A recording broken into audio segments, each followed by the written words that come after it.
Persona 5 Royal has a total of 23 different Arcanas, and I will try to beat the entire game using only a single one of them per playthrough. Welcome to another video of the Persona 5 Royal Arcana Challenge. We are into run number 3 in the series, and while I initially was planning to go for a party member Arcana next, I decided to do one more solo Joker run before, considering that we still have 14 solo Arcanas and only 8 party members left. Once again, I let you guys decide on what you would like to see next, and this time the voting went to one of the royal confidants, the Councillor Arcana of Maruki himself. And before we look into our Persona arsenal for the upcoming run, let's quickly recap the rules again. We are only allowed to use Councillor Personas during battle, fusion, electric chair, gallows, or even during a hold-up when it comes to Persona or item negotiation, with the exception being treasure demons to rank Personas of an Arcana up or down. Since there are no party members with the Councillor, this will be another solo Joker run. We're only allowed to rank up the Councillor Confidant Maruki, and obviously all Arcanas that unlock and or progress automatically. Usually Maruki is an exception too, but since this is the Councillor run, we don't need to mention that one specifically. Until we get access to the first Persona of said Arcana, only Arsene may be used. And of course, we have the classic run rules like having the difficulty on hard, banning DLC personas, as well as no new game plus.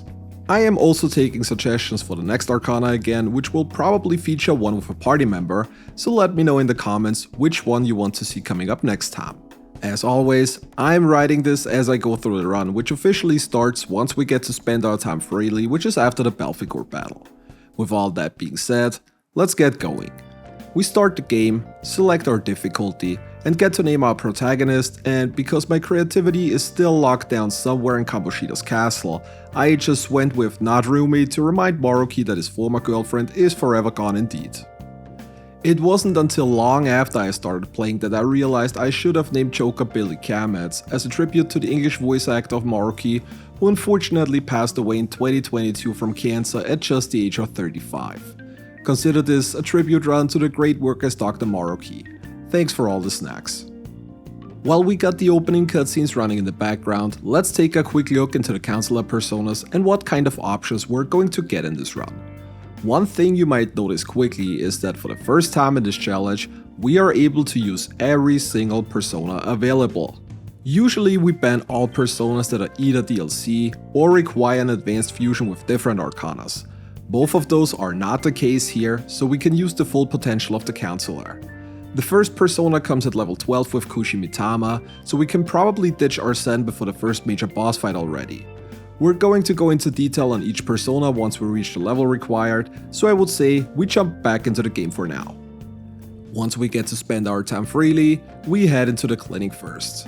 In the previous Arcana challenges, we ran out of Recover 100 early and had to resort to beads for healing, so this time around we grab some more, which will hopefully carry us through the entire fight. We also upgrade Joker's equipment at the airsoft shop, and since there really isn't anything else useful to do at the moment, we head right into the first palace.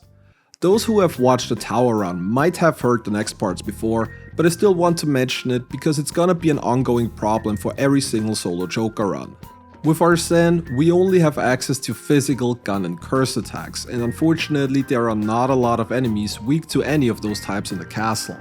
We often need 2 hits to take out a single enemy, and Joker himself takes quite some damage from the enemy's attacks as well. Party members still serve as unwanted meat shields for now, but if we get unlucky and Joker gets targeted twice, it's usually game over. Because of this, I decided to grind in the first area for a little to get Joker a bit more bulky in order to make it through the rest of the dungeon. The majority of enemies here can be taken out with Joker's gun, and we only need to clean up whatever's left after. But even that doesn't have to mean anything, as we can also game over here if we get a bit unlucky, so saving regularly is definitely advised. We run past the majority of enemies until we reach the next save room where we have the first decent opportunity to grind experience.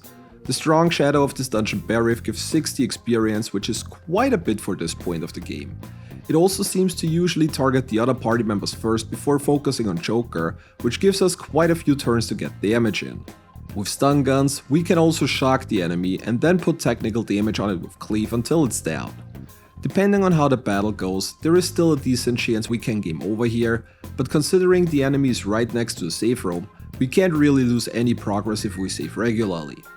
Once Joker is level 8 and Arsene is level 6, we continue on for now with the first mini-boss Archangel. The boss will always charge up first, then throw out a single target cleave before composing, and then start with the very same pattern again.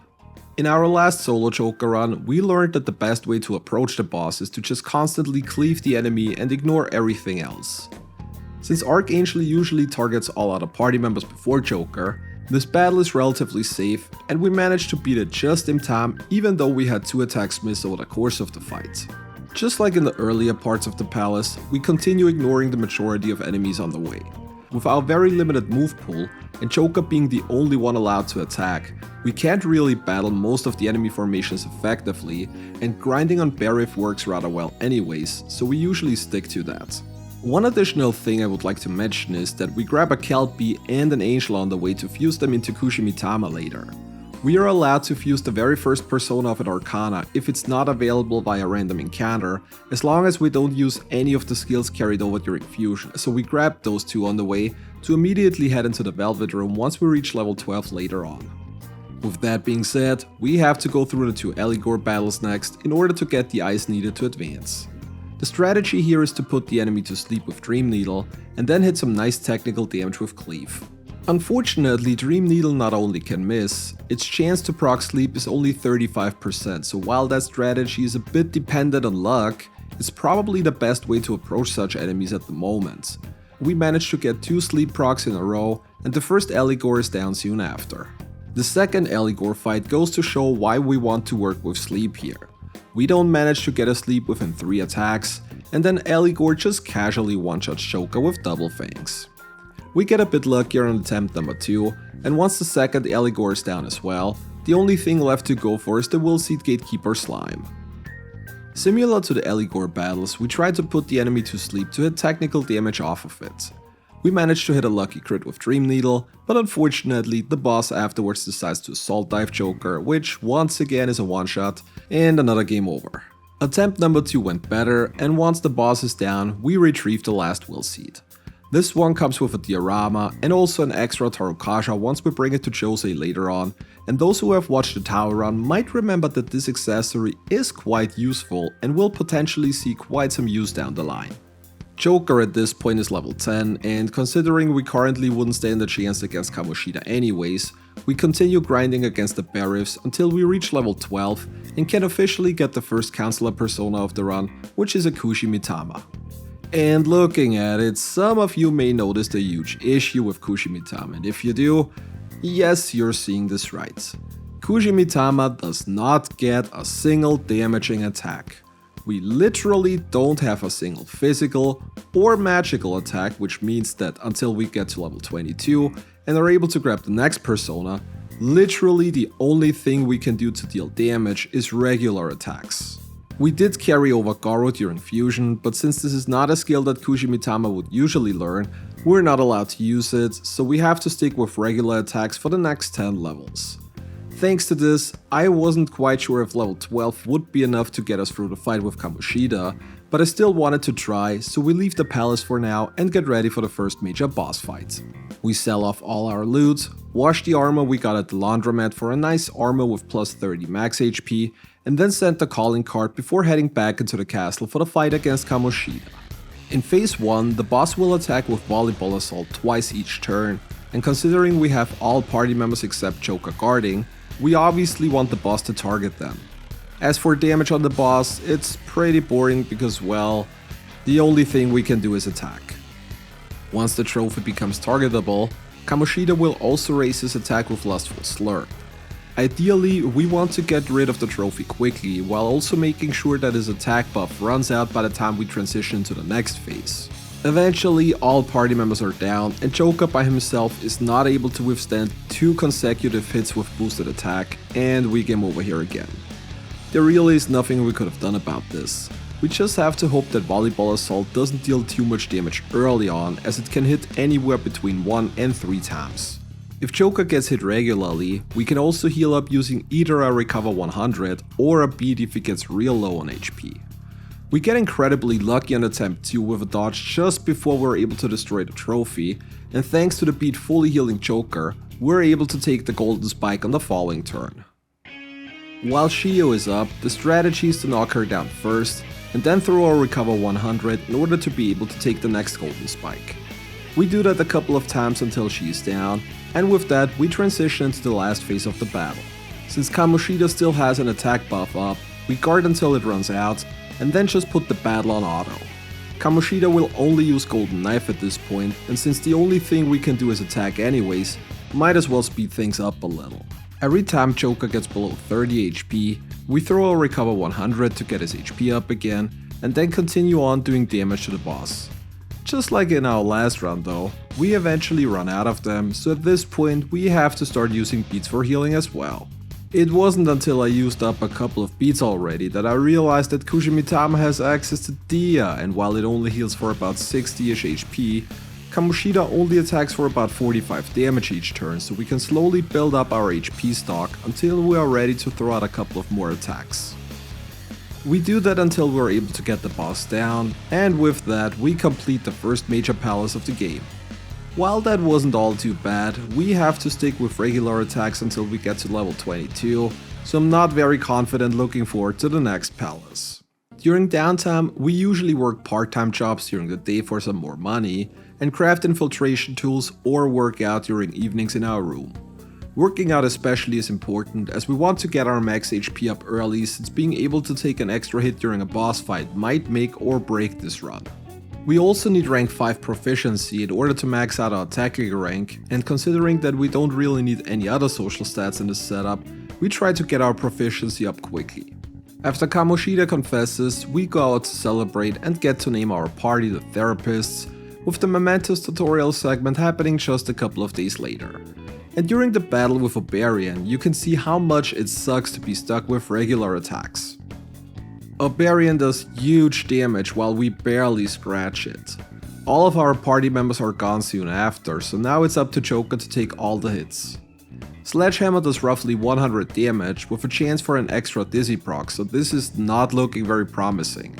Because of this, we usually attack the enemy until we get below 100 HP, then use Makashama to put Forget on it, and use Dia to heal up on the turns where the enemy can't attack. And while this is highly dependent on good luck when it comes to the Forget status hitting, the strategy seems to work out rather well, and after what feels like an eternity, we are able to put Oberian away. Seeing how much we are already struggling against what is supposed to be somewhat of a tutorial boss fight really doesn't give me a whole lot of confidence for the upcoming dungeon. Once we return to the real world, we get introduced to Maruki and also automatically get the first 2 ranks of his confidence. We head into the museum for the first time, but before we're starting with our investigation, we head back into Mementos one more time to get our Will Seed accessory from Kamoshida's palace upgraded. Like mentioned earlier, fully upgrading it makes it come with an additional Tarokasha next to the diorama, so this could already prove to be very useful in the museum. Even in Mementos though, we have to run from a lot of encounters. Disaster Shadows or Berith encounters are usually fine, but if we run into a set of slimes or Oberians, which both resist physical, there really isn't a proper way to get through those encounters other than running away. Even the Mementos request mini-boss battle against Jack Frost gives us huge issues. While we are able to shock the enemy using the free stun gun from the airsoft shop, there is no proper way to deal technical damage. Sure, we can throw a regular attack out, but there is a high chance that the shock gets transferred over to Joker, which leads to the boss then hitting technical damage on us. Eventually, I decided to ignore the shock since Jack Frost's Lucky Punch didn't do all too much damage, and we can always heal up with Dia if needed. Again, the battle takes quite a while, but we're eventually able to take the enemy down and leave Mementos afterwards. With that, we got everything we are able to get at the moment, so we head into Palace number 2 right after. The free ailment gun is definitely a huge help, as the shock is incredibly useful in order to not only reduce the incoming damage, but also to deal technical damage if it's the last remaining enemy and the shock being transferred doesn't matter. We also grabbed the very first treasure demon here, which we will later use in order to upgrade our Kushimitama into the next Councillor persona, but since level 22 is still quite a bit off, this will have to wait for a while. On the way, we can also beat a few of the Shikiuchis for some extra experience. With the help of freeze sprays, we can safely hit technical damage with regular attacks while making sure that the incoming damage is mitigated decently well. Encounters with disaster shadows are the ideal scenario though, as we can usually shock and knock them down using our ailment gun, with the following physical technical attack usually being enough to get rid of the entire enemy group. Once we reach the barrier, Joker is already level 16, so I figured this should be enough to get through the Nue fights. Because of this, we leave the palace, craft a couple of Molotov cocktails, and return to the palace on the following day. Nue is weak to fire, so we usually throw the Molotov cocktails we just crafted at it, and then follow it up with a regular attack, since this is probably the most effective way to get damage in. Skullcracker puts confusion on Ryuji, and after 2 attacks, he's already down. Luckily, Nue is almost done at this point as well, and we're able to finish it off on the following turn.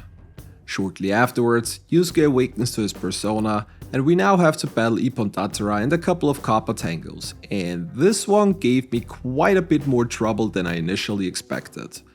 If you remember the tower run, a freeze spray followed up by a physical attack was usually enough to one-turn a Kappa Tango. Since we unfortunately have no access to any physical skills this time around though, we barely missed out on the one-turn kill, which means that we need at least 3 attacks to get rid of one of them, and that is quite the issue as we want to reduce the amount of incoming damage as quickly as somewhat possible. And while we are able to get rid of the first 2 Kappa Tangos, all other party members are down at this point as well, so Ippon Datara casually crits Joker with Sledgehammer, and we game over soon after. On attempt number 2, we throw a freeze spray at every Kappa Tango before going for the physical attack. This way, we can get rid of the ads slightly faster and hopefully buy us enough time to get set up against Ippon Datara. It does take a couple of attempts, but eventually we get to the point where only the boss is left standing. If Joker gets hit with Sledgehammer, we have to heal up quickly since it does a lot of damage. Luckily, we still have Yusuke up during this attempt, who helps being a meat shield when Joker recovers. Once we are down to 1 against 1, we get incredibly lucky as Joker dodges 1 Sledgehammer and then barely survives the second one with 9 HP. After healing up with a beat, we dodge 2 more times and are able to beat the boss on the following turn. Talk about luck, this could have gone way worse. I think we will level Joker all the way to 22 before even continuing the palace. Having only a regular attack at our disposal is absolutely terrible, and considering there is no way we can get through Madarame like this, might as well put in the grind early to make dungeon progression a little easier. Since we can now remove other party members, we're finally at the real solo Joker portion, so no more meat shielding while grinding either. While we can usually get through normal enemy formations, we try to specifically target formations with a disaster shadow in it, since they can quickly be taken care of with a stun and a technical hit. We do this for a couple of hours until we hit level 22, and with that we're finally able to grab the next Councillor persona, which is another Mitama with Nigi Mitama. Not only do we get access to Diorama here, but with Makuha we also finally get an attacking skill, and considering that we can also carry over the Treasure Demon skills during fusion, we actually have somewhat decent coverage on elements for the most part now.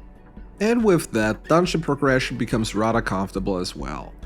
I don't know if it's because I've only been doing regular attacks for the past 10ish hours, or if it's because we're quite overleveled and good on elemental coverage, but this feels super smooth now.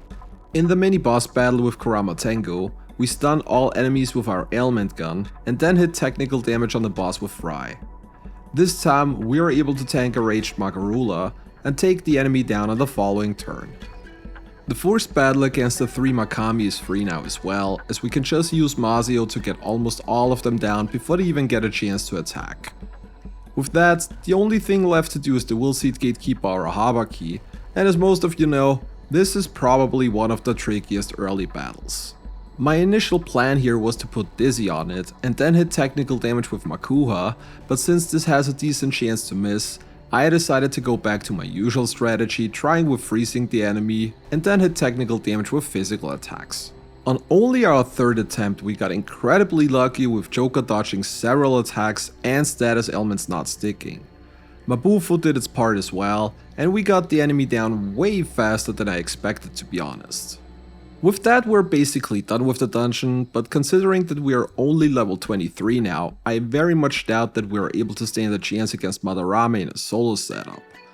Remember, we had to grind all the way to level 35 in our tower run to get Belphegor, so I'm not sure how far we can potentially get now.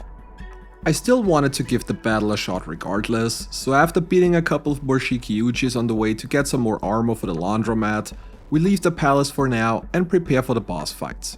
We get some new armor and send the calling card on the following day. We equip the Warden's Baton for a plus 40% to Joker's max HP, and then head into what I thought was gonna be a pretty quick loss. Here is where I was really surprised though.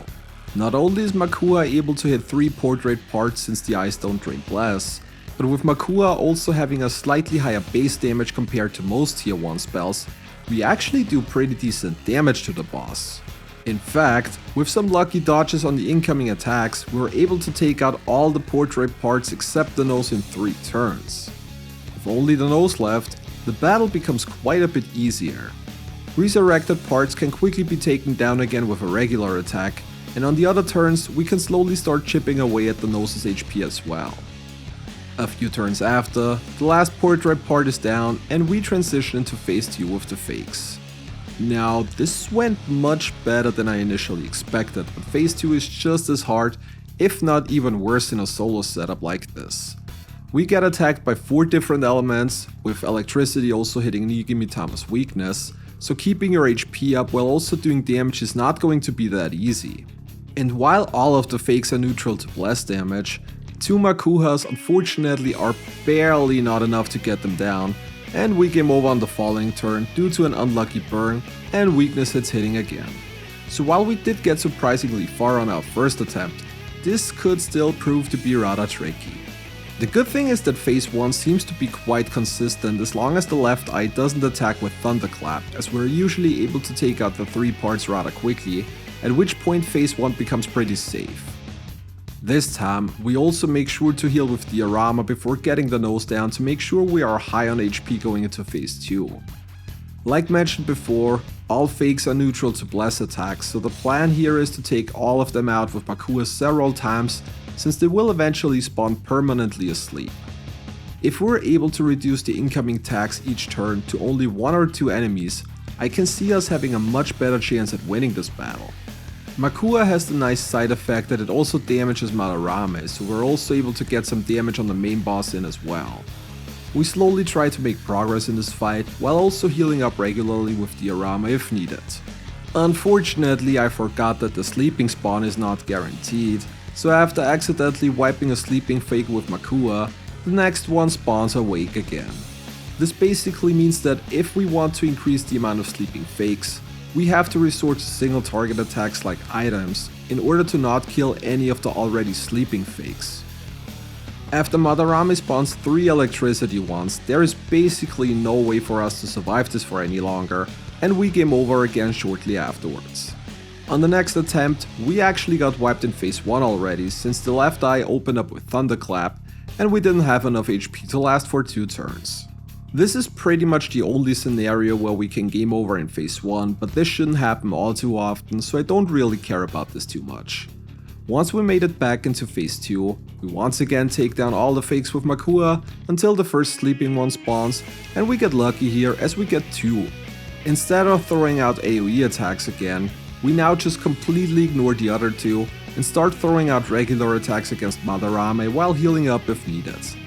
Managing the incoming attacks from 2 fakes is not that big of an issue, especially if none of them are able to hit Joker's weakness. Since we still need to regularly heal, I got greedy and was hoping for a 3rd sleeping spawn, which did eventually happen, but unfortunately the last one is an electricity one, which gets 2 attacks in per turn if he connects with Thunderclap, so this is probably even worse than before. Because of this, we try to get rid of that one as well, only to have another electricity fake spawn. Since we're also all out of wind items at this point, we can't really get rid of it any longer properly either, considering they resist physical, and the regular attack barely does any damage. Another thing to keep in mind here is that Madarame is also one of the bosses that have an auto kill feature after 40 turns. If you have seen early Arcana challenges, You might remember that some boss after a while just start spamming an incredibly strong version of Make It Alone until you game over, and this is the case here as well, so we don't want to waste too much time. Eventually, we get rid of the electricity fake and have an ice fake spawn next, so we're finally able to focus on the boss itself. We already wasted quite a lot of turns though, so I'm not sure whether we can still do this in time or not. We just spam attack against Madarame and only heal if it's absolutely necessary, and with only 16 HP remaining, I decided to take the risk and attack the boss, and were able to successfully put Madarame down. This was a bit of a gamble. If this one would have not finished the battle off, we probably would have gotten wiped and had to start all over again, but luckily it all went well, and we were able to complete Palace number 2. I'll be honest, I was not expecting us to have any chance at level 23. After the mess that was the tower run, I was already afraid of having to grind all the way up to Dekarabia, but this was not as bad as anticipated, and level 23, while still over leveled, is not super high, so this is definitely something that has quite the impact on the final rankings later on as well. You know what has quite the impact as well? Subscribing to the channel. Please consider doing so if you haven't already. It helps me out a ton, and thanks to everybody for supporting the channel, whether it's watching my videos or becoming a channel member or patron. Your support really means a lot to me. Thanks everybody. With that being said, we have quite some downtime now again, but there really isn't anything spectacular happening for the most part. During the day, we hang out with Maruki if he's available, or go to the batting cages to further increase our proficiency for later on. During evenings, it's mostly working out for more max HP or crafting infiltration tools. We also unlock Kijioji here, where we can sell all the armor that we don't need. Later on, we can also exchange the points for cleaning sprays, which serve as AoE defense debuff, and those are going to be especially important for the final boss fight. We also immediately start playing billiard to get our technical rank up. Ananta later on will get nuke skills and a passive boost, so I expect that we can get quite some nice damage numbers with technical hits. Ideally, we're gonna max out our technical before we head into the next palace. We also do the first couple of hangout events with the Twin Wardens in order to get a couple of extra skill cards. The majority of them are not that useful, but in December we can get a Heat Riser card from the hangout event, which is extremely important, especially in solo Joker runs. We managed to max out our technical rank just in time and are heading into Palace number 3 shortly afterwards. The Onis are no issue as we try to shock them with Mazio and then easily take them out with technical nuke hits. The same goes for the battle afterwards, where Makoto awakens to her persona. We throw a weakness for Suiki and then manage to shock both Onis with Mazio. Once the Onis are gone, we just continue on like before, and Suiki is already down as well just 2 turns later. The combination of shock, nuke and technical hits is just way too strong and will probably be our main means of damage against all enemies that are not immune to the ailment or nuke skills in general. Before we head back into the palace though, we quickly return to Mementos where we upgrade Madarame's Will Seed accessory at Josei and also go through all the open requests we have gotten in the meantime. Once we're done with everything, we head back into the palace where we get the tutorial about Showtime attacks and then also manage to grab the newest treasure demon. Here is a quick reminder that we are allowed to add a secondary party member in the new palace until we get a treasure demon spawn, since you need at least 2 party members to initiate a holdup. Said party member is obviously not allowed to do anything, but will only guard and will be removed as soon as we're able to recruit the treasure demon. Another thing I would like to point out here is how bad status ailments can be if Joker is the one affected by them. The Leon and Side, for example, love to use Rage and then follow up with technical Psy hits to the point where we even game over here. This wouldn't be an issue with a full party, but in a setup like this, such things can quickly end in a wipe. To add to this battle literally happened on the last encounter before the next save room, so you can imagine how happy I was about doing the entire segment again. That being said, we're up against Fuki, Suiki and Kinki next. We start the battle by hitting the nuke weakness on Suiki and then hope to get a lucky stun with Mazio, which works perfectly as we were able to stun all 3 enemies. Fuki is gone first, Suiki follows shortly afterwards, and after putting burn on Kinky, it's only one more turn until he is down as well, and we are already finished with this battle again. Coming up next is Companda. Usually we try to work with stun and technical hits here as well, but that's not even needed as Nigimitama has Makuha, so we just hit the enemy's weakness until it's down. Nothing special. The same thing goes for the Willseed Gatekeeper Cerberus, who is weak to ice.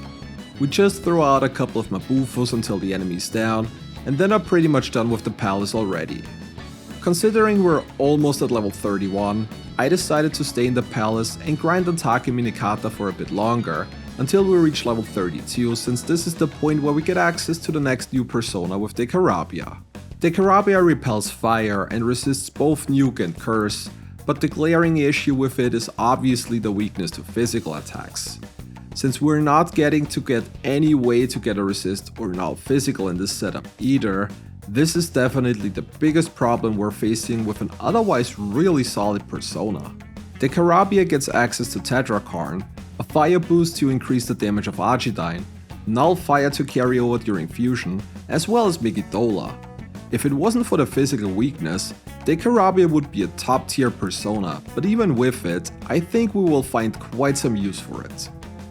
We continue grinding until we get another fusion alarm to get early access to the Argidyne skill card, and then leave the palace for now. We wash our newly acquired chunk at the laundromat, and then send the calling card on the following day in order to head into big boss fight number 3. For our accessory, we once again choose the Warden's Baton for the plus 40% to max HP, and then go up against Kaneshiro. Piggytron in phase 1 has a relatively simple AI pattern in a solo setup. On turn 1, he will attack with a fire attack first, and then follow it up with a physical attack, so by putting up a Tetrakarn, we can repel both of those. From this point on forward, he will only use March of the Piggy for the remainder of the fight. Since we're going in solo choker, there is no way to stop March of the Piggy by bribing him with items, so we just have to tank the damage and get going. Dekarabia's Argidyne does good numbers, and the incoming damage from March of the Piggy is manageable with a guard up, especially with the now increased max HP. Healing up is relatively easy with Lifestones, and the passive Regenerate 1 also puts in some good work as the fight progresses, so it's only a matter of time before we get Piggytron down. Before the final blow, we make sure to be as high on HP as possible, since phase 2 of the battle can become quite tricky, especially with a persona that has a physical weakness, and as you can see, we're taking a lot of damage here, which is why we switch over to Nigimitama while we're trying to incapacitate the Guardians. We throw a large sleep while we bought Mementos earlier, and then try to get a burn onto Kaneshiro with a Maragi, which surprisingly works on the first attempt. The guards themselves luckily don't do a lot of damage with Nigimitama equipped, so once all of them are asleep, I decided to switch back to Dekarabia for big time damage with Argidyne. This was already enough to trigger the Make It Rain phase, at which point the battle is practically won, and only one more attack is needed to finish off the third palace of the game. Even though Dekarabia is weak to physical attacks, this was not as bad as it could have been, and we are pretty much on a roll right now, but this is surely going to change sooner than later. During downtime, we practically do the same thing we did the last times. Since we unlocked the church now, we can buy baptismal waters for Dekasha and wine of grace for a full heal on every Sunday. The heals are not going to be that important in this setup as we get access to the Arahan later, but the Dekasha items are going to be extremely useful down the line. During the day, we either work or go visit the temple to raise our max SP, while evening activities are still the same with working out or crafting infiltration tools every once in a while when we got a couple of materials available. And since that is basically everything that is happening in the meantime, let's jump forward to the point where we enter the next palace. This is the part where I usually say that Shadow Walker by normal runs is the easiest boss fight of the entire game. In the Arcana challenge, however, I had huge issues every single time up until now, so let's just see if the Councillor can get through this portion of the game easier, or if we're struggling just as much as with every other Arcana so far. The first mini-boss battle is against Garuda, which is relatively simple. We shock it to reduce the incoming damage, and then just throw out Argidynes with Dekarabia until the enemy is down. The next mini-boss is a little trickier as we battle mods. While Argentine does good damage, the red status is absolutely lethal in a solo setup, so we definitely need to try to keep Mod permanently locked down. The easiest way to do this is via freeze sprays, which unfortunately don't let you hit a technical with fire attacks. Because of this, we just go for regular attacks and follow up with Argentine on a downed enemy. This works rather well, and while we still take some damage, we can beat Mod soon after and continue on. Basically the same goes for Mod number 2, though this time the battle is a bit trickier as we already start the battle with 2 adds, and this is quite the issue since we're usually not able to take them out with one hit, and once Mod throws out the red spell, it's game over soon after. Because of this, we start hitting the Naga's weakness first, and then freeze Mod to prevent the transformation. Unfortunately, Lamia can also fear Joker, which is another layer on top of an already messy battle. We game over in here several times, until I noticed that I still have a large sleep vial in my inventory from the Kanashiro fight. We can use that to deal technical damage to everybody, and then freeze Mod to prevent further summons or trapped red spells. This works rather well, and although it got pretty close towards the end, we're able to finish the battle off and continue on. The last bigger battle remaining is the Woolseed Gatekeeper Alley Lad, though this one is not an issue as the enemy is weak to fire attacks, so Dekarabia can just throw out Archidines until we win. No problem. Since we're done with pretty much everything, we leave the palace for now, wash the newly acquired clothes, and then hand over the calling card to Futaba before heading into the next big boss fight. Wakaba can only be hit with magic and ranged attacks, though she does take 5 times damage from both physical and gun attacks. Unfortunately, we have access to neither of them, so that is a problem.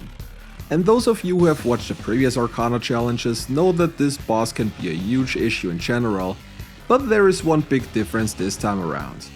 This time, we have access to Tetrakarns, so we are guaranteed to reflect the first physical attack right back at the boss. There is one glaring issue with the strategy though. The boss attacks twice each turn, and with Dekarabia being weak to physical, we oftentimes get attacked twice each turn either way due to the one more. That is not all though, as Wakaba can also use Wing Blast, which is luckily wind elemental and doesn't hit a weakness, but has a chance to dizzy Joker, which will make all her attacks hit for technical damage, so this is not optimal either, considering the technical hits can knock Joker down, giving her yet another attack. Still, the Tetrakarn strategy works pretty well, and we're able to deal a lot of damage to her, so at least the chance to get the mercy kill Megadolon seems to be pretty low. Unfortunately, at some point keeping up with the healing becomes a big issue, and we game over. I tried this strategy a couple of more times, but every single time it was either back-to-back weakness hits or dizzy procs and technical hits that made it pretty much impossible to keep up with healing while also having a Tetrakarn up.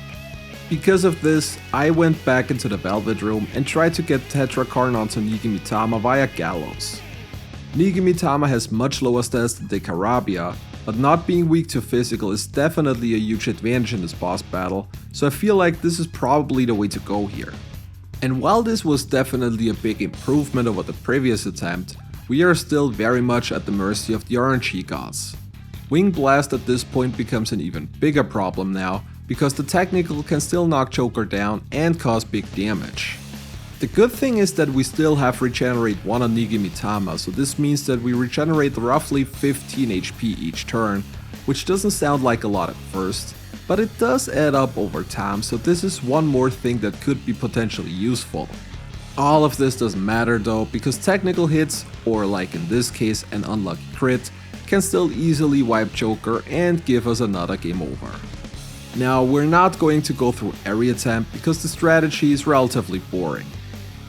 Put up a Tetrakarn, heal when Joker gets low on HP, and hope for good luck when it comes to dizzy procs, technical knockdowns or critical hits. It does take a couple of attempts until we get the necessary luck needed to beat the fight. Once Wakaba drops below roughly 25% of her HP, she starts using Sphinx Swipe, which doesn't do a whole lot of damage and makes recovery quite a bit easier compared to before. At this point the battle is basically won, and a couple of reflected attacks later, Wakaba is down and we're able to complete the next palace. And while we still had quite some issues here, This was way easier and less nerve-wracking than having to depend on a 15% chance to counterattack, so I'm really glad this worked out the way it did. That being said, we have quite a bit of downtime now with the summer break starting out, though the main activities don't really change for the most part. During the day, we usually pray at the temple, and during evening hours, we work out or craft infiltration tools. Same as always. We also go to work a couple of times to unlock the summer mementos requests, and then head into mementos to clear everything we have gotten in the meantime. Other than that, there isn't anything that is worth mentioning, so we skip forward to the point where Futaba recovers, the party visits the beach, and we go to Hawaii, where we once again hang out with the boys because no waifu is in sight still. As soon as we're back, Choka ends up in Okamura's palace, and we have to fight Haru's fiancé. The fiancé itself is weak to Psy, while the robots are weak to fire, so with Dekarabia, we got everything covered. Knock the enemies down, follow up with a Megidola for good measure, and win the fight a couple of turns later. Same thing goes for the robot fights. Since the ads are always weak to fire, we can deal big damage, and even if we're not able to knock down the mini-boss itself, we can always deal good chunks of damage with Megidola if needed. I also forgot to switch out Haru on the last chief battle as I was still looking for a new treasure demon, but that didn't make any difference at all considering the enemy didn't get a single hit in throughout the entire fight. The robot army is free as well, as we just knock them all down with Mopsy and then follow up with Megidola for a swift and easy victory. After this battle, we also get to level 44, which means it is now time to return to the Velvet Room and fuse our newest persona in Ananta, so let's take a quick look at it. Ananta is pretty average on both stats and affinities, but its move pool is special for two reasons, and that is its nuke damage. Ananta gets both Frydyne and nuke boost, which, when combined with technical hits via shock or burn, can deal insane amounts of damage. The other skills for the most part aren't worth mentioning. Grove 2 is a nice passive, but not really anything we need, and Marakukaja in a solo setup unfortunately is rather useless. Still, I expect Ananta to become our main damage dealer throughout most of the challenge, just because of the nuke damage alone. During Fusion we also carry over Garula and Aiga for a very specific reason. You might have noticed that we currently have a fusion alarm going, which means that skills can potentially mutate after a fusion. What we're trying to do here is get Garula and Aiga upgraded into the AoE versions Ma-Garula and Ma-Aiga for the last two big robot waves in the upcoming boss fights. Having only the single target version of the spell basically means that we have no chance of winning, and we currently have no other AoE weakness elemental spells on any other personas either. Now, you can argue whether or not this should be allowed, as we could theoretically force literally every skill out there, but having single target spells be upgraded into their AoE version is a very common mutation and doesn't involve a lot of grinding. In fact, in our scenario, we get the desired result on the very first try where both skills mutate. This is probably going to be the only scenario where we use skill mutation throughout the run, as it's probably a necessity in order to make it through the Okamura boss fight, and I don't really think there are any other scenarios where it would be needed in order to advance through the game. While Robot Wave 5 is weak to both Psy and Curse, we inherited Aiga instead of Psyo, since Blast and Curse skills have a slightly higher base damage compared to all other elements, and since Wave 5 is by far the tankiest one, we want to be able to put out as much damage as somewhat possible to get through. Alright, that was a lot of theory. Let's head back into action because we still have to get through the Willseed Gatekeeper Melchizedek. This one is relatively easy. We use Argidine to burn the enemy, and then throw out Frydynes for big technical damage. The mini-boss deals quite some damage to Joker, but he's not able to withstand the sheer force of technical hits, and the battle is over soon after. And yeah, that is basically all there is to this dungeon. We stay in the palace for a bit longer to grind on Giri Mikala for some extra experience and new armor, and leave soon after. Now, before we head back into the palace, there are still a couple of things that we want to do. Those of you who have seen the tower run might remember that we had to use concentrate to be even close to dealing enough damage to get through the last wave. Unfortunately, the Councillor Arcana doesn't have a single persona with access to it, which is obviously a huge issue. Luckily, there is a way around that. I don't know if they did this on purpose or if this is pure coincidence, but the trader Sakai, which can be found in Kijioji, just so happens to trade a thief mask for 2 magic apple photos exactly around the time where you get finished with Okamura's palace. The magic apple photos are usable items which give you a concentrate charge, so this is exactly what we need. I assume wave 4 and 5 will cause the biggest problems, so having a concentrate item for each of them makes this much more comfortable. This was also the reason why I really wanted to have Magarula and Maiga on Ananta, as the concentrate effect goes away after the first magic attack, so we really want to squeeze out as much damage to as many enemies as somewhat possible. Another thing we do is head to the Stone On shop to buy Night Necklace for Curse Amp. I feel like even with an attack buff, a defense debuff, and concentration up, we might still be low on damage for the last big boy wave, so we grab the accessory for an additional 50% boost. I'm not 100% sure if this is actually needed or not, but might as well grab one so we don't have to go back later if the initial strategy doesn't work out. After washing the new armor, we send the calling card and are then back for big boss fight number 5 against Okamura's robot army.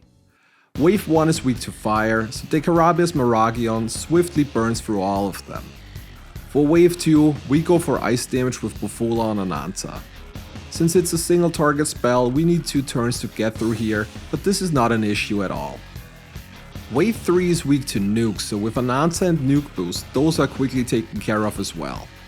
For wave 4, I wanted to see how much damage we do without concentrate first, and as you can see, we're doing nowhere near enough damage, especially on the robot that gets Rakukaja'd by Okamura. Because of this, we stack a couple of champion cups to have a good duration for our attack buff, then use the magic apple Fuda and wait until the wave respawns to throw out big damage numbers with Magarula, and as expected, now we're able to deal enough damage to get rid of all 4 of them, which leaves us with the last big boy wave. Considering we got the Champions Cup accessory instead of the Curse Amp one equipped, and we barely made it through wave 4, I am not very confident in this one though. And while we are getting very close, it is not quite enough even with the concentrate and the wave respawns effectively killing this attempt. Because of this, we switch from the Ring of Lust to the Night Necklace and go back in again. I wanted to keep the Ring of Lust at first since it gives us an easy way to apply attack buffs, considering I barely have any items with a Torokaja effect since I never really bought any Mementos earlier. Luckily we still got 2 of those, which is just enough, so once we made it back to wave 5 again, we concentrate, throw the last buff item and attack with Maiga, and this time around we deal more than enough damage to get rid of the last robot, which leads us into the very big boy phase. At this point the battle is pretty much won though. Biggest boy can't be shocked, so we deal huge damage with Frydyne and are able to easily take it out in just a few turns. Robot Haru is a pushover where we only have to guard the explosion, and a single hit to Okamura is enough to win the battle and complete the next palace.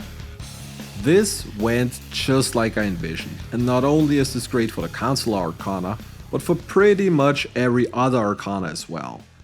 Everything we used in order to get through wave 4 and 5 are skills and items that can be obtained in every single playthrough. So while I initially was afraid that certain Arcanas might already lose the run here, I am pretty sure that we should get past Okamura on each of them going forwards.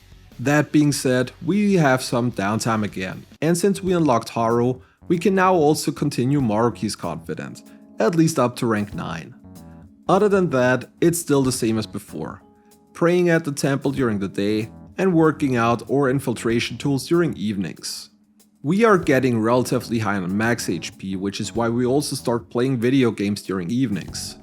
Some of the accessories you get from completing them are pretty useful, like the PI badge, which comes with a new game passive, something that is just perfect in our setup with Ananta. We also finished the Knowing Your Heart book to expand our technical conditions for even more possible chances to hit for big technical damage. We get the first glimpse of the final palace as Kasumi awakens to her persona, but the Byakuya is easily taken care of with shock and nuke damage.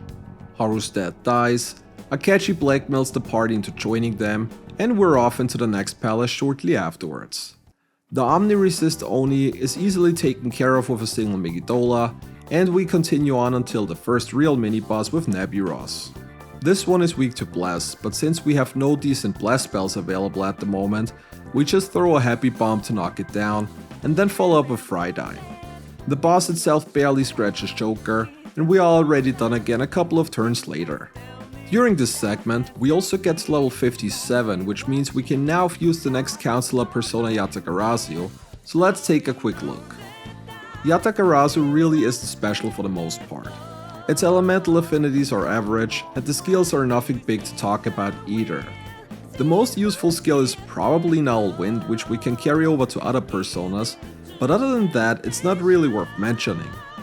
Usually I would say straight Potent Hypnosis would be nice since it prolongs the buff duration by an extra turn, but Vohumana later on gets a similar trait with a +2 duration, so even here Yata is outclassed. I guess the Media Rahan as full heal for now is useful until we get access to Diran with Serio later, but yeah, I doubt it will see a lot of offensive use. The last mini-boss for part 1 is the battle against Norn, and here I learned something new this time around. Usually we would try to shock enemies and follow up with Frydine for technical damage. Norn unfortunately not only is immune to shock, but against all ailments. Or so I thought, because seemingly burn works. This is something I wasn't aware of, but something I really appreciate a lot since burn is another ailment where we can hit technical damage off of nuke spells, so Norn is down quickly as well, and we are already finished with part 1 of the palace. We return to the real world to get noticed by Sai Senpai, and then head back into the palace for part number 2. We start off the second half by battling the Willseed Gatekeeper Bale first, and this one can be shocked, so you know what that means. Technical Frydine for the win, and we're already done. Same goes for the battle against Rajanaga, who repels electricity, but can still be shocked using the ailment guns, so once the status sticks, a couple of Frydines is all we need to secure the victory. With that, the only thing left to do is the solo Joker Gauntlet, and I honestly went into this one a bit cautiously. This is the first playthrough in forever where I don't have null physical persona, so I was not quite sure what to expect here, but this is still laughable. The two Ganeshas are both one-shot after being shocked, the Rangdas get wiped immediately with Makuga, and Thor can be burned again, so a single Frydine is all we need. And that's all there is to it. We leave the palace and now have a bit of downtime until the Day of Reckoning is upon us. We continue to go to the temple during the day and mostly work during evenings for some extra money since we pretty much maxed out Joker's HP already. We also head back into Mementos to clear the last couple of requests that we still got open, but as per usual, Shock and Frydine is all we need to quickly take care of the enemies. We max out Maruki, and once the final day hits, we return to the palace to now battle Shadow Sai. In phase 1 we're not able to catch her cheating with only Joker in our setup, but luckily the fight automatically advances into phase 2 after you lose the roulette for a total of 10 times, so once that happens, the real battle begins. Since our starting persona is Ananta, the first roulette roll lands on electricity, which is unfortunate, because the only persona with a win skill is Ananta, which is weak to electricity. So we switch over to Yatagarasu and throw out a couple of Megidolas until she rerolls the roulette.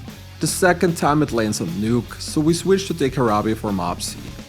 This doesn't do a whole lot of damage, but with Dekarabia also resisting Nuke, we don't have to worry about incoming damage either at least. The third roll lands on Ice, which is perfect considering we have Archidine on Ananta, which also happens to drain Ice, so by the time she rolls Almighty, we're at full HP going into the last phase. Saya will always throw out the Brutal Impact on the first turn, so we set up a Tetrakarn to swiftly reflect all that damage back at her and continue on. Then I was caught off guard though. Berserker Dance always dealt a huge amount of damage, but usually we were able to barely withstand it. Well, not this time around. Sai hits for over 1000 damage and we game over here, and to make matters even worse, we're starting back in phase 1, so we need to go through all 10 turns again before she switches back into phase 2. We skip forward again to her Almighty phase, and this time we make sure to guard before the Berserker Dance in order to survive the big hit.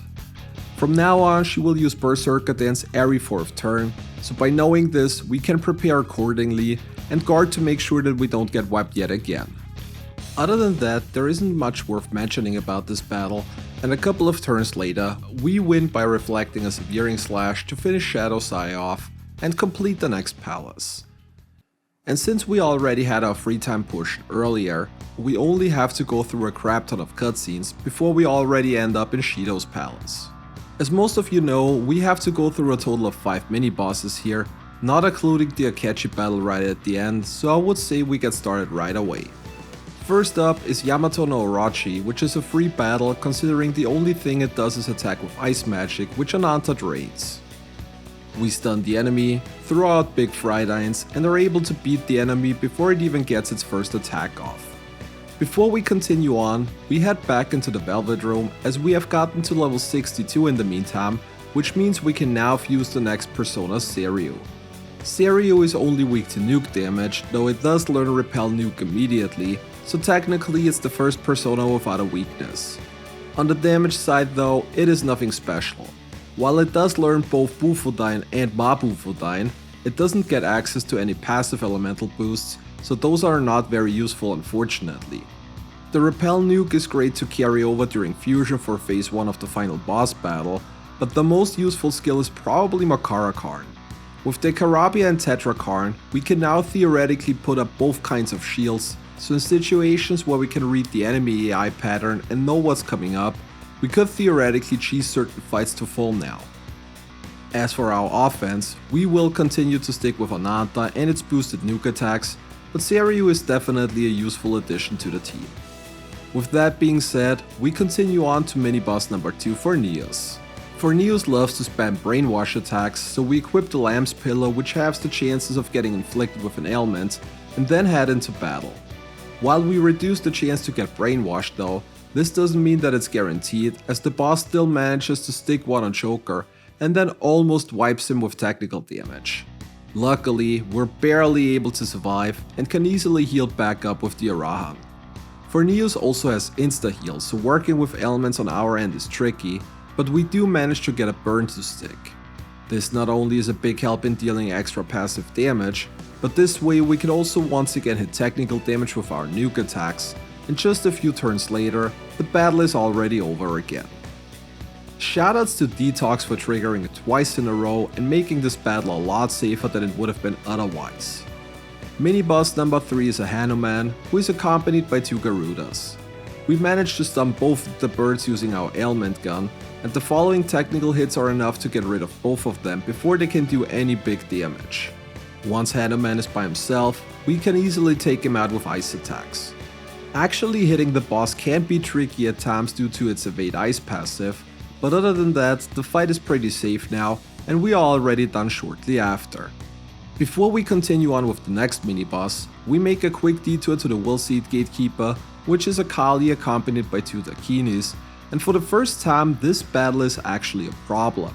Until now, we always had some way to get an out physical every single time, but with the Councillor, we are pretty much unprotected, and this comes back to haunt us quickly. The plan is to get a shock onto the enemies using Mazionga, but unfortunately we don't seem to have a lot of luck here. The enemies like to go for Brave Blade and Sword Dance, both of which have a decently high chance to crit Joker.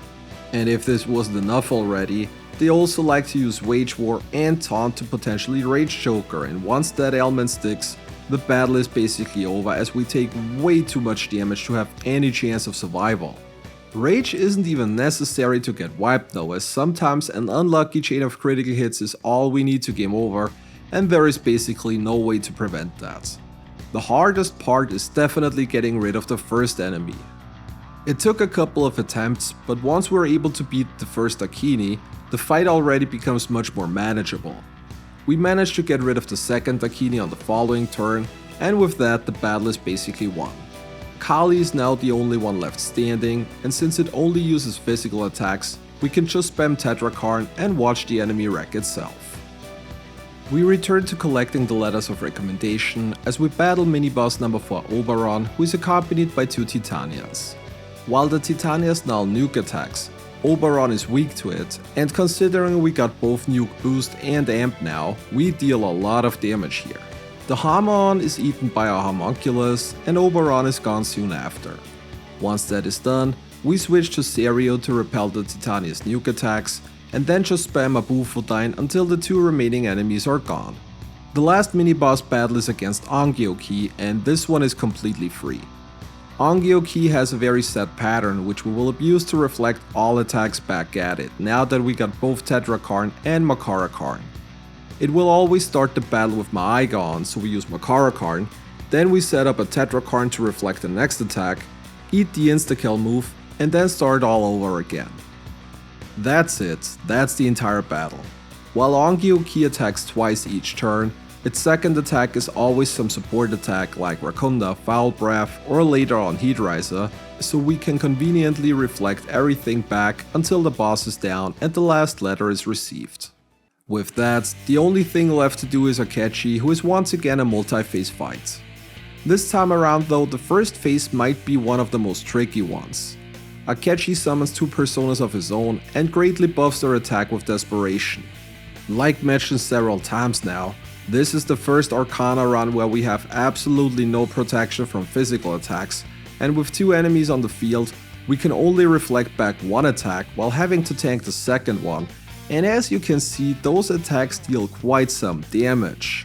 At first I tried it without Tetrakarn at all, but as you can see, we're not getting anywhere with that. With Tetrakarn, we can at least reflect back 1 attack. The big issue here is that we can't heal though, because we need to put up another Tetrakarn on the following turn, and while we are able to 2-shot Cerberus with a decent damage range, we immediately get wiped again after. As far as I know, they also exclusively use regular physical attacks, so it's not even like we can hope for some good luck when it comes to which attacks they go for.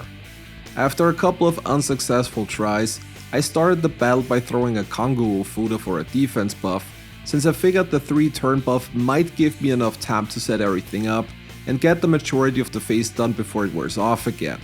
Futaba coming in with a clutch evasion buff certainly helps as well, as Choka is able to dodge the attack on the following 2 turns.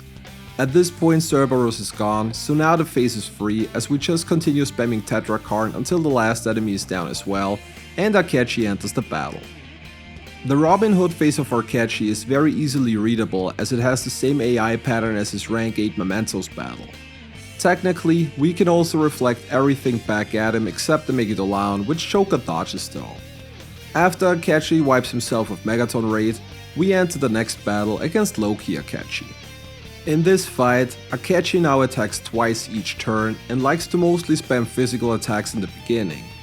While reflecting back does work in general, Akechi likes to put up a Tetrakarn of his own as well, so oftentimes the reflected attack doesn't deal any damage to him. Akechi's attacks, Brave Blade especially, deals a pretty big amount of damage, which is why we throw a Debilitative Fuda to lower all his stats, and because those work so well, Akechi immediately crits Joker on the following turn, which leads to him buffing himself with Desperation. This is the point where we have to really watch out now, because he now has highly increased attack and can easily wipe Joker. We are on the brink of getting another wipe, but Joker manages to dodge Akechi's attacks several times in clutch situations. Speaking of clutch, Futaba comes in with a nice defense buff which gives us enough leeway to damage Akechi into his second phase, while he now mostly spams fire and curse attacks. At this point, Dekarabia comes back into play since it repels fire and resists curse, so it is the perfect candidate for this part of the battle. The fire repel gets rid of Akechi's Makarakarn and also does bits of damage to him while we are pretty much protected for the most part. On turns where he renews his magic shield, we switch over to Ananta to put out some nice damage and get him down faster. When Akechi starts glaring at Joker, we absolutely must guard since with Desperation up, Leviatine does over 1000 damage, so this is the only way to tank the attack. He will now continue using that attack every 4th turn, but luckily we never even get that far as we're able to take down Akechi before that happens. I gotta admit, this was harder than I was expecting at first. The very first phase especially gave me huge trouble and will probably be an issue for all Arcanas without any kind of physical protection. Anyways, we're finished with the palace now, so we leave and get ready for the big showdown against Shido. While trying to sell off the loot that we acquired, I also chose the wrong option in the airsoft shop and accidentally unlocked EY's confidant in the process, but luckily I saved the evening before, so we can just go back and everything is still as it should be. Once December rolls around, we take the Twin Wardens to the Underground Mall for a Heat Riser skill card. In a solo Joker setup, this might be one of the most important skills, and the fact that we get it for free here makes those Arcana challenges quite a bit more manageable. With that, we got pretty much everything we need now, so we're ready to send the calling card and tackle Big Boy Shido in his palace. Shido is another one of those fights where the game automatically puts 4 members into your party, but considering they still have their starting gear and are not allowed to do anything but guard, they will be gone again in a few turns. As for Shido himself, the boss is split up into several different fights. The first one is split into 3 phases, where in phase 1, Shido repels all kinds of physical and gun attacks, so magic is the way to go, which is not a huge problem considering we have been relying on magic attacks pretty much the entire challenge so far. After throwing out a Heat Riser, we start going to town with Frydine, which deals pretty decent damage. Wage War sucks since we can't mitigate any repelled damage, but Joker luckily has more than enough HP to tank it. Shido's physical attacks deal decent damage, but nothing that could potentially get us a surprising game over or anything. The other party members are all down soon afterwards, but this is not an issue as we're doing pretty good on damage still, and just a few turns later, he already transitions into phase 2. Unlike phase 1, he's now neutral to physical and gun attacks, but resists all elemental magic, and this is a problem as we literally don't have a single physical skill in our entire lineup. Not only that, but Shido will now also cycle through all elements, so with Ananta being weak to electricity, he will get a 1 more every now and then. Luckily the damage isn't that big of an issue, so healing up is usually not a problem. I tried to still go for nuke attacks even though they are resisted, but in the end we stuck to regular physical attacks since those still do slightly more damage compared to the buffed magic attack. This phase does take quite a while due to our low damage output, and we had a few close calls thanks to me getting overconfident when it comes to healing, but eventually Shido will switch over into his last phase where he's now neutral to everything, so we can go back to our nuke strategy. At this point, he will use Cannon Fire twice before charging up for a big attack. Cannon Fire with Heat Riser up still does over 200 damage, so we definitely want to be healed up before the big Pyramid Blast happens. Other than that, there isn't much worth mentioning about the last phase. We just keep our buffs up, guard the big attack, and keep on attacking until he's down, and the first fight is completed. We continue on with fight number 2 against regular Shido, who will always start the battle by using Heat Riser, which we can dispel with the baptismal waters we bought in the church during Sundays. For the first time in the Arcana challenge, we also have to watch out for bloodbaths since we're not immune to physical attacks this time around, which means he can also put fear onto Joker. Luckily, detox triggers somewhat often, so this is not as big of an issue for the most part. Once we buff up again with Heat Riser, we continue doing damage with Frydine, which still hits for pretty good numbers all things considered. Tyrant's Purge is not a problem as the insta-kill is blocked by a homunculus, and the counter-strike from the armor also triggers every now and then, which adds some extra damage while providing a bit of safety from possible fear procs.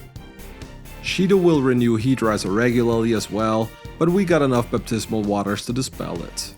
He can also use Make It Alone every once in a while, but with buffs up, this barely scratches Joker, and we transition into the next fight soon afterwards. From now on, Shido will get 2 actions each turn, and just like before, he will buff himself regularly with Heat Riser, so baptismal waters are going to take care of that. The boss will now also cycle between using physical attacks and magical attacks, but the magical attacks come in a very set pattern, so we can prepare accordingly and switch personas if needed.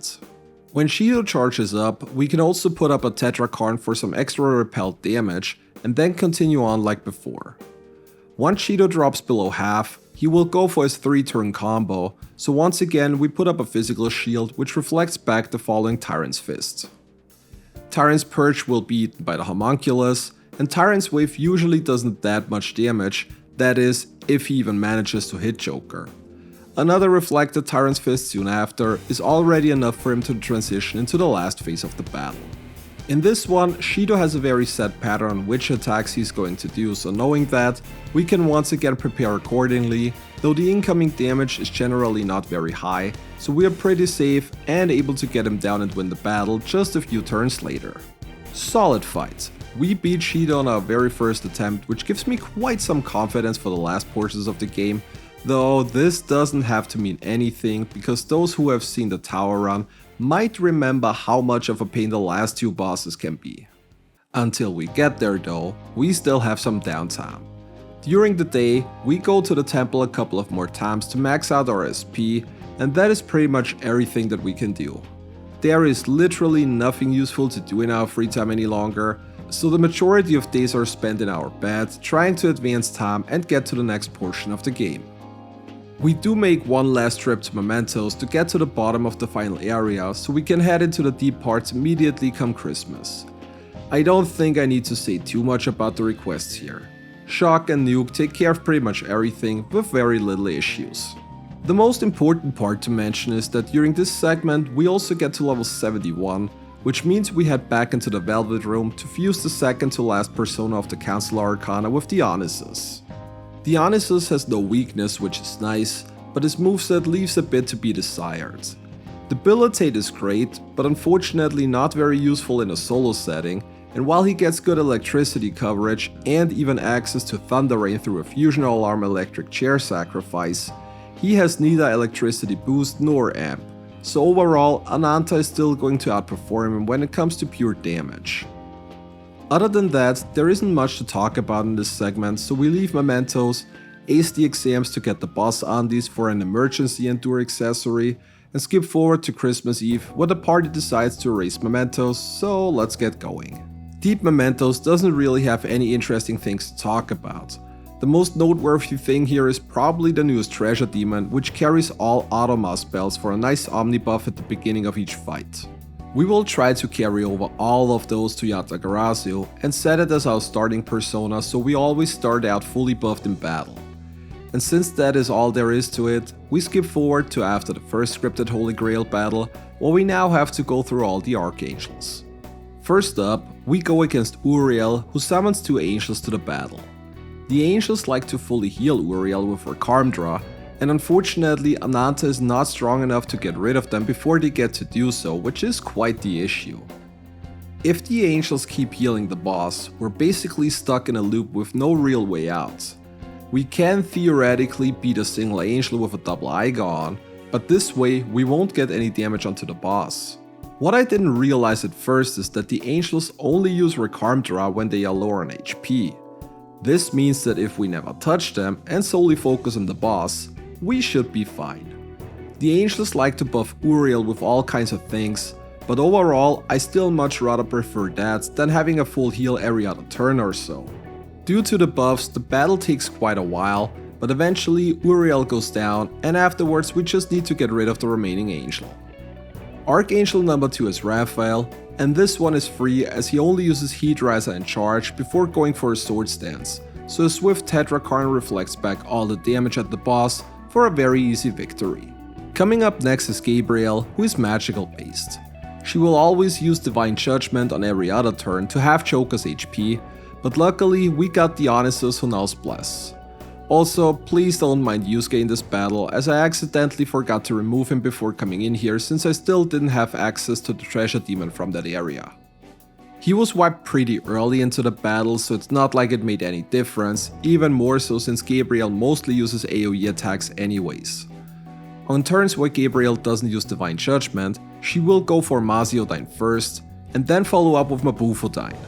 This is especially bad for Ananta, which is weak to electricity, though it does drain ice so some of the damage is immediately healed back again. The switching to Dionysus every other turn is annoying, but other than that, the battle is relatively safe and Gabriel is down soon after as well. We have also reached level 80 in the meantime, so before we head into the last Archangel battle, we return back to the Velvet Room to fuse the final persona for this run with the Councillor's ultimate persona Vohumana. And this one has several very interesting aspects. First of all, its elemental affinities are rather good, with it only being weak to wind, something we can cover with the Null Wind that we can carry over from Yatagarasu. The most important part is its moveset though. Positive Thoughts is an incredibly useful trait which prolongs the duration of all buffs by 2 turns, which means that Heat Riser would last 5 instead of the usual 3 turns. This alone is already quite the help when it comes to strategizing certain boss fights, as we can obviously use those turns for something else like doing damage, healing up, or whatever. Vohumana also gets both Makugan and Blast Amp, so we finally got another elemental boost here as well. To top it off, it gets the Drain Blast passive, as well as Fortify Spirit to have the chances of being inflicted with ailments, both of which are going to be passed over to other personas since they are very useful in the final boss fights. With that being said, we head into the final Archangel battle against Michael next.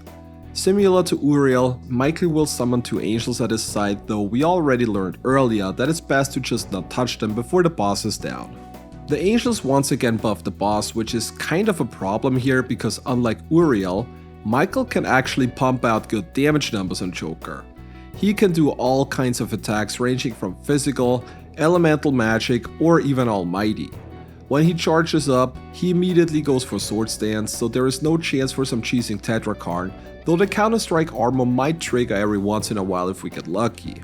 If the sword stance does connect, it will do huge damage, as you can see here, with Michael doing almost 900 damage on a non-critical strike. Because of this, we set up a preemptive Tetrakarn to make sure that an unlucky critical hit is not going to wipe us. Divine Judgment is also a thing in this battle again, but seemingly he always seems to go for it the turn after a charged sword stance, so we switch over to a new edition Vohumana to drain the damage. In general, we're good for the most part as long as we got a Tetrakarn up and heal up regularly if needed. Eventually Micah goes down, and after clearing up the remaining 2 angels, the path to the Holy Grail is set. Before we head in there though, we still want to do a couple of things. First of all, we grabbed the new treasure demon that we still haven't gotten until this very moment.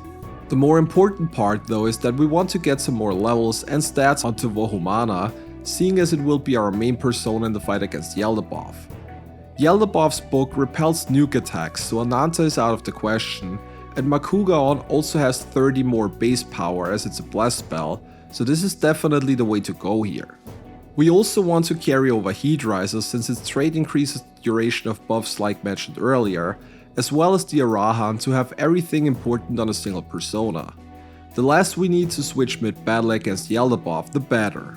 Once all of that is done, our Vohumana looks like this, and after equipping the white band that we bought in the Shibuya Underground Mall earlier for an additional blast boost, we are ready to head into the next big boss fight. First up, we got the battle against the Holy Grail.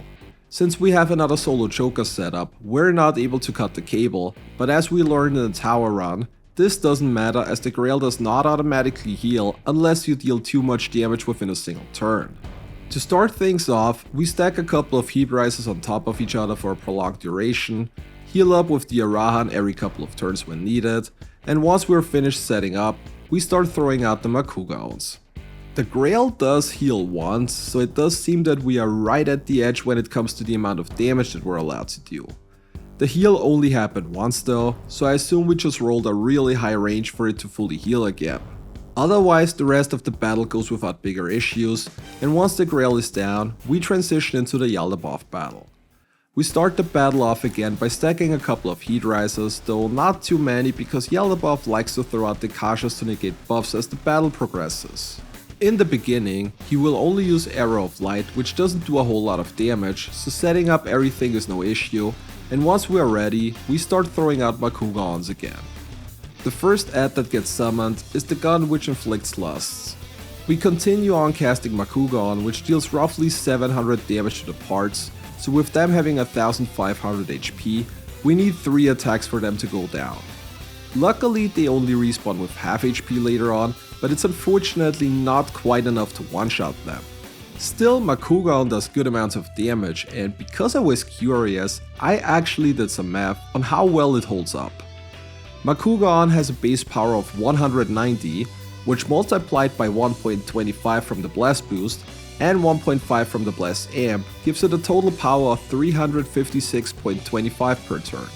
And believe it or not, this actually outdamages a concentrated Megidolaon, which has a base power of 210 times the 2.5 from the concentrate. This comes out at 525 total, but considering you need 2 turns to set it up, we have to divide it by 2 and get a total power of 262.5 per turn. The numbers don't lie, and they spell disaster for Yaldabaoth in the final showdown.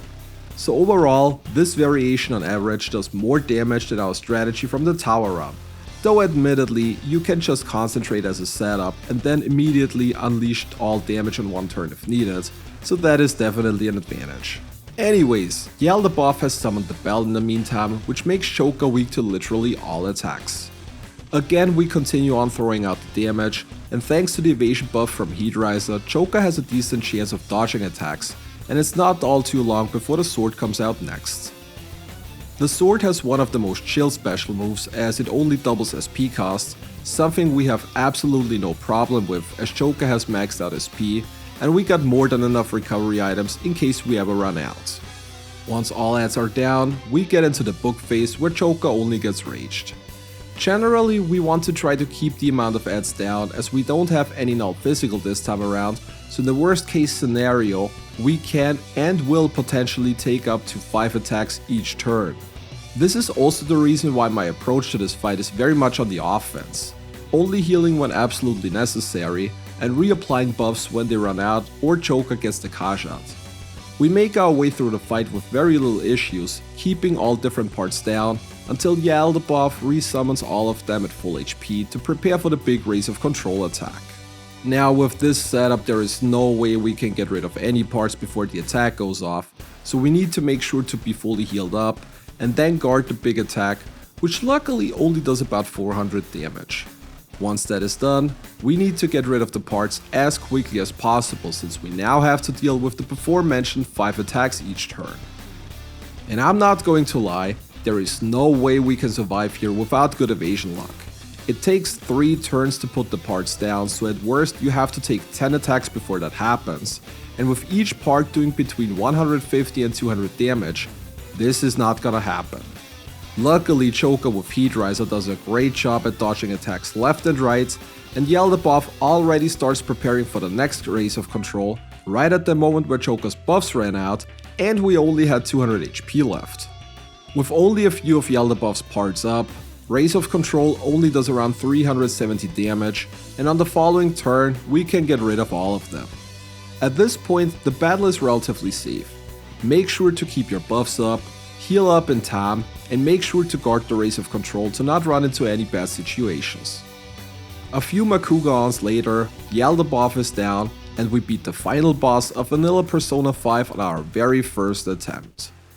I'll be honest with you, I was not expecting this fight to go anywhere this smooth. Maybe it's because we already got some experience on how to handle this battle from the tower run, but this went way better than I could have ever hoped for. Without null physical, I was afraid that the incoming damage would become overwhelming very quickly, but it turns out that a fully boosted Makugan does a lot of damage and made things quite a bit more comfortable than I initially thought. Anyways, we're now finished with the vanilla portion of the game, so after spending Christmas Eve with Sojiro and Futaba because once again we got no waifu, we head into the new year where things get weird again, and we head into the final palace with Akechi and Kasumi. We get very lucky as we get the final treasure demon super early into the palace, and then continue on until we have to fight Hastur.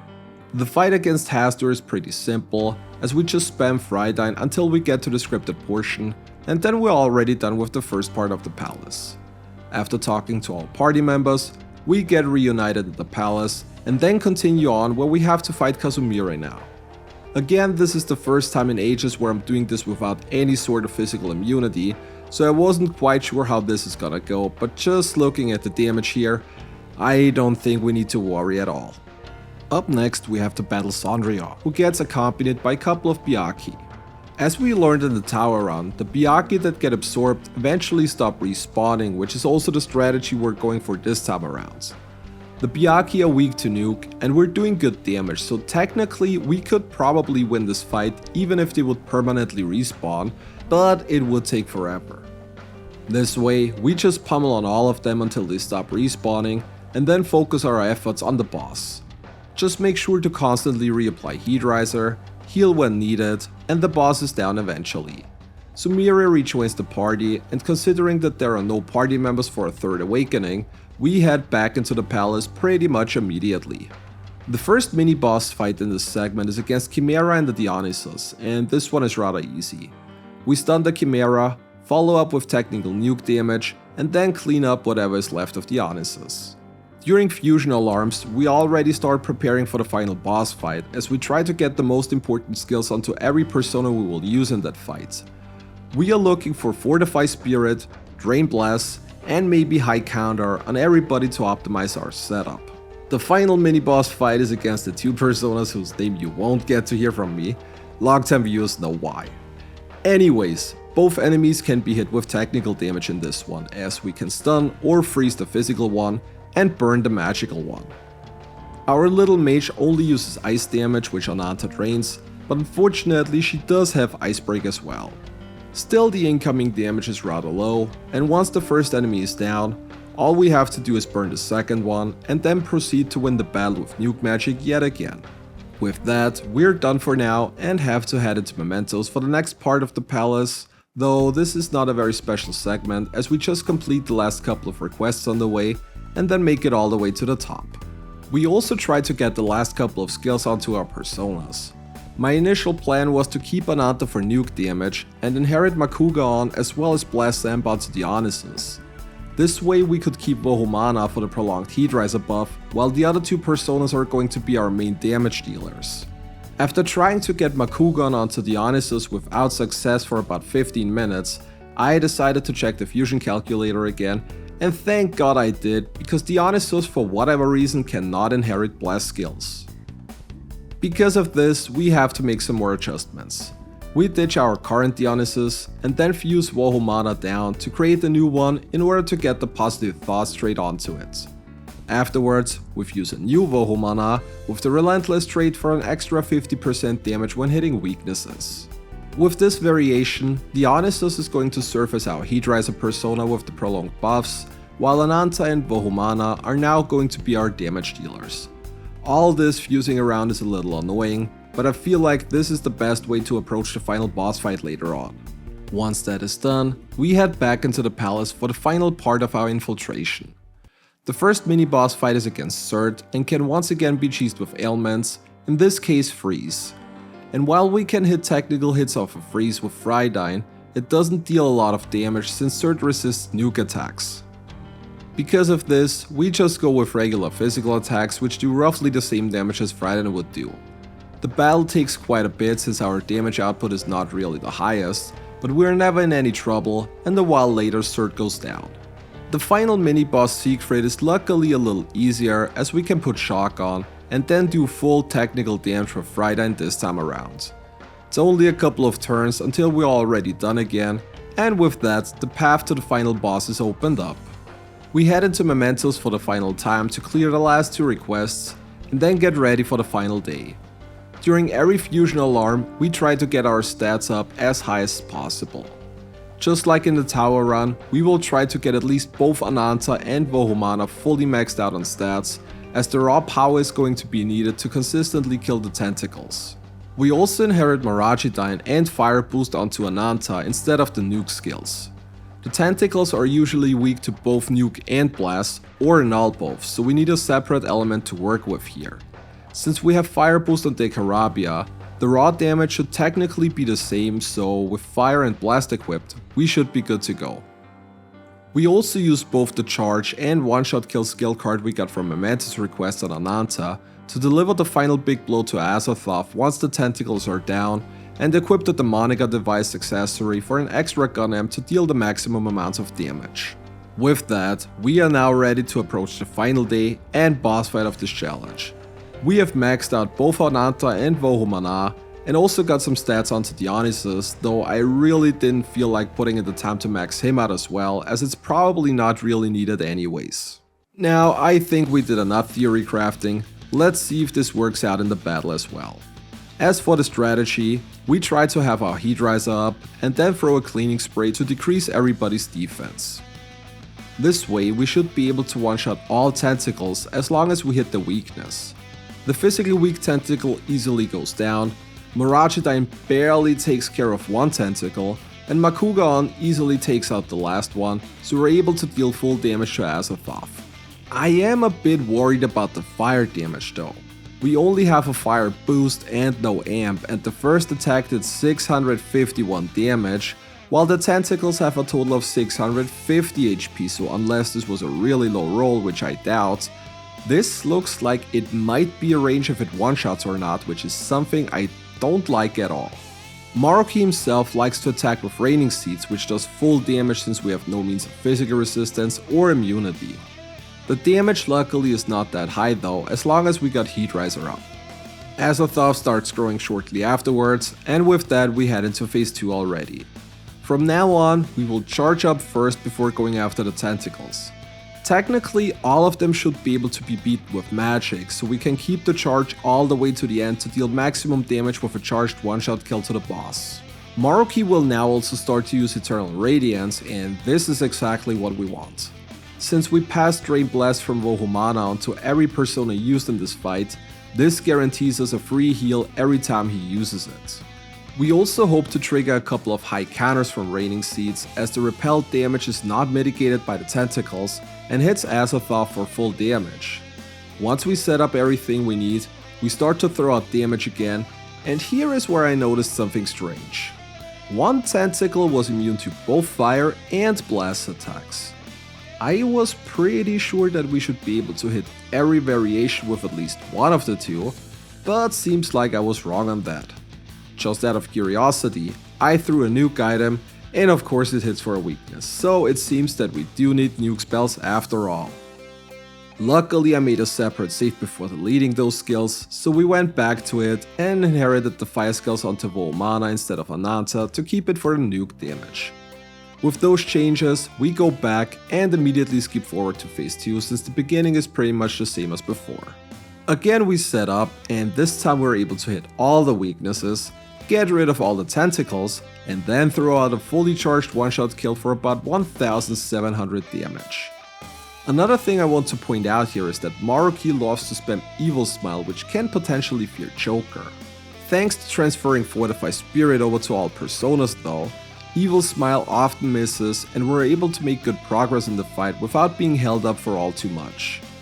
Remember, we only have around 50 turns to get through this phase before Maruki starts spamming the Mercy Kill Megidolao. Unlike last time, we also don't have an Enduring Soul on Joker as emergency anchor, so there isn't really a lot of leeway in terms of stretching the battle out for too long. And just like I was expecting, Mafridine seems to be a range, as it oftentimes doesn't do enough damage to one-shot the tentacle. This also means that the following one-shot kill doesn't hit as hard though, luckily it still does about 1400 damage, even with a tentacle up. Then again, if this happens like 3 times, we are already missing out on about 1000 damage, and with how tight this battle is on duration, this could eventually cost us at the end. Once he drops below 40% of his HP, he will also charge up with Tyrant Stance and then fire off a big Tyrant Chaos attack, though we are usually able to tank it as long as we're on full HP even without a guard.